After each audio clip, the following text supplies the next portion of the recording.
Spanish homes by Icon. G+2 Spanish themed main drive-in road की बेमिसाल location पर वाक़ Icon Valley Phase 2 से मुंसलिक Shaukat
appears to have paid off.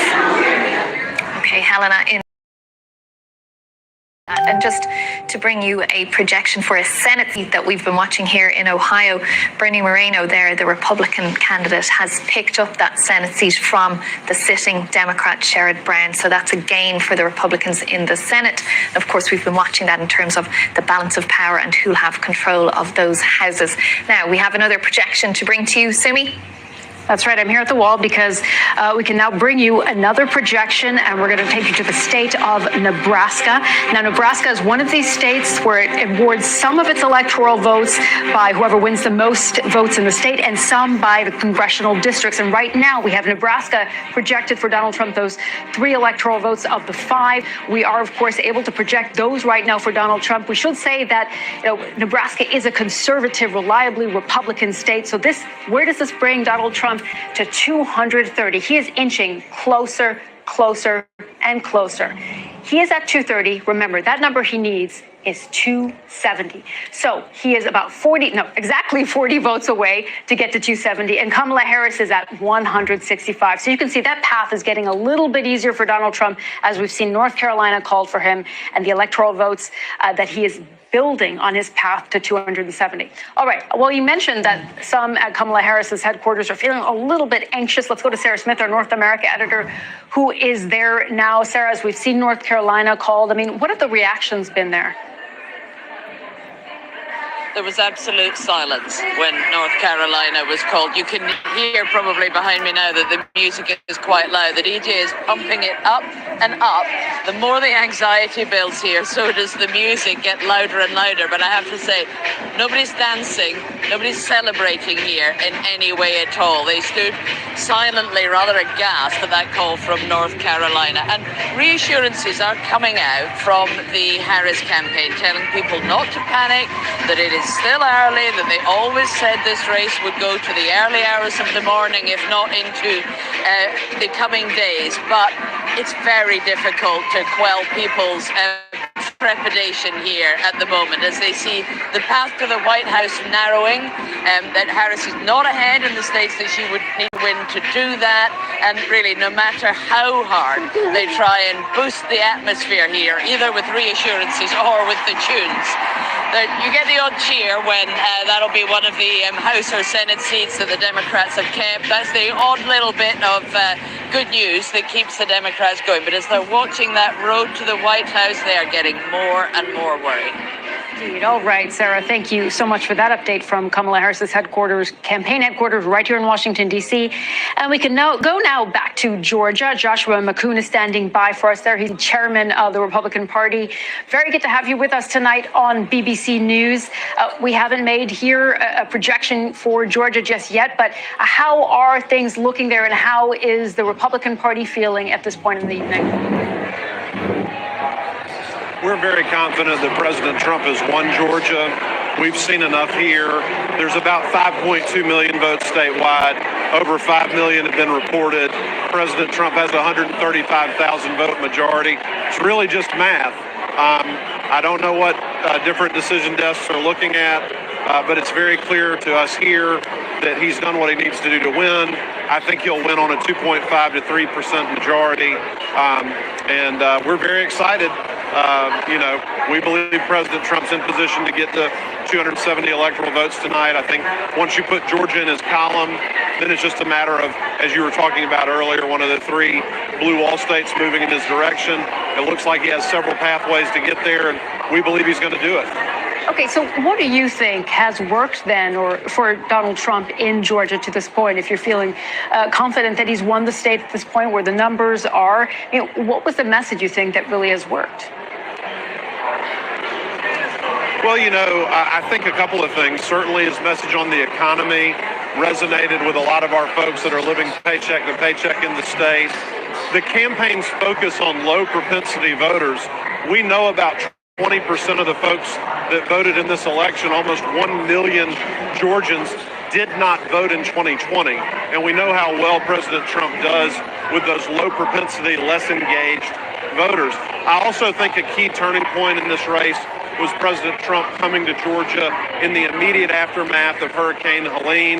It was a great opportunity to show him together with our Governor Brian Kemp, working for the people of Georgia, while the response from FEMA and Vice President Harris sort of lagged behind.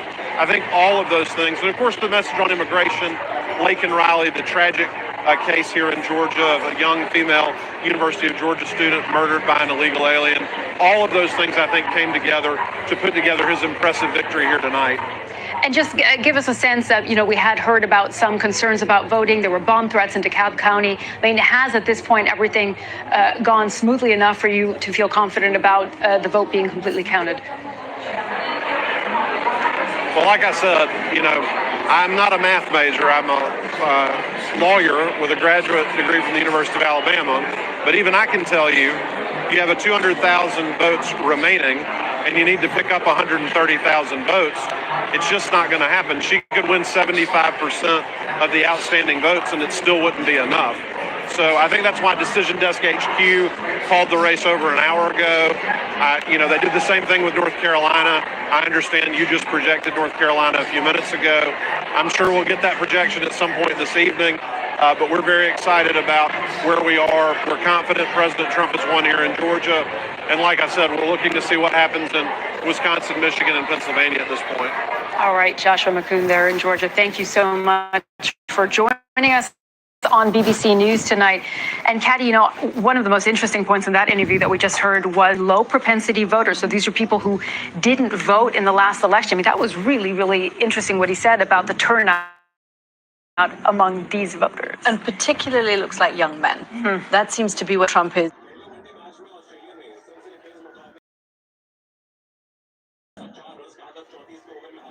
As compared to 2020. And that is an area that the Harris campaign always knew that they had some problems with, and they had to run up the numbers. I mean, maybe Patrick is right, and we haven't had blue and dark blue counties reporting yet in those blue wall states. So there is a chance that in those counties she can run up the numbers with mail-in votes or early votes. But it's looking harder for them because it looks like young men did turn out for Donald Trump. I'm reminded tonight of something that Kellyanne Conway, who was Donald Trump's campaign manager, said it back in 2016. There's a difference to voters between what offends you and what affects you. And I think we were talking earlier in this campaign about how there have been a lot of even Republican voters have said this time around, more so than in 2016, you know what, I don't love his rhetoric, I don't like some of the things that I'm hearing, but I'm affected by inflation. I'm offended by some of the things that I hear, but I'm affected by the fact that my rent is 30% higher than it was before COVID, that the price of beef is 45% higher than it was before COVID. And those are things that people feel, particularly those low propensity voters, because there's an inflation wealth gap. If you own your house, you're not feeling the impact of wealth. Those tend to be wealthier Americans. If you rent your house, you're more likely to be a working class American, perhaps some of those young male voters who turned out for Donald Trump. And 2/3 of Americans own a home. And I don't think the campaign did a good job explaining that to the American people too. Now listen. But for people who rent the home, that doesn't help you. Yeah, but the majority of Americans do, and that's their primary source of net worth is your home ownership. And that's why, frankly, Kamala Harris with the plan of 3 million new homes in the housing stock, because we're short on homes. If she gets there, we'll get there. But people were still struggling with affordability, though, weren't they? Like their take-home pay, even though wages have gone up in this country, still didn't go as far. Even if you own your own home and rates haven't changed and you're paying your mortgage, you were paying more on groceries. No doubt. When I was a young college student, I met Bill Clinton. And it inspired me to go eventually go into political public service.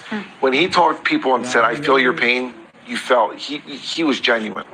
He had that micro engagement with people. When he was talking to you, you knew he was listening. He was empathetic. And I think we have to get back to the basics. I mean, people want their elected leaders to fight for them, to feel their pain, and to know that you're going to go to bed at night, wake up in the morning, and you're going to fight for them to make their lives better, not your life better. Well, and that's exactly right. The overall inflation numbers, 20.5%, electricity over 30%, groceries 22.5%, big numbers. But I want to build on something that you said, Kathy. You talked about the young male voter, the low propensity voter, but also two numbers that I want to point out tonight from exit polling I've seen nationally. The black vote, 81-15 Harris. 4 years ago, it was 91-8 Biden. The Hispanic vote, this year, 56-40 Harris. 4 years ago, it was 63-35 Biden. Yeah, and so those inroads have made an enormous difference, I think, tonight. Yeah, we're going to talk about some. Those are really important data points to discuss. We're going to discuss them in just a moment. But we are coming up on the top of the hour, so that means it's another one of those key moments in this race. We've had so many key moments, I know. But we're going to see more polls close and also some more projections to bring you. But at this point in the night, we've had so many of these big swing states closing, and we're waiting still, as we said, for those blue wall states. But now let's get ready for another set of results.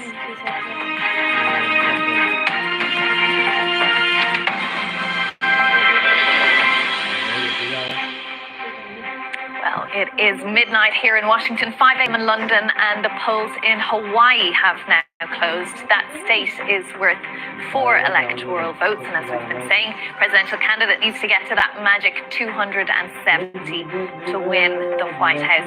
Hawaii, the only state closing at this hour, and we may be able to make a projection for it in a short amount of time. We can't make a projection about Hawaii at this time and those crucial 4 electoral votes, but at this point in time, almost all of the polls are closed, of course, and we're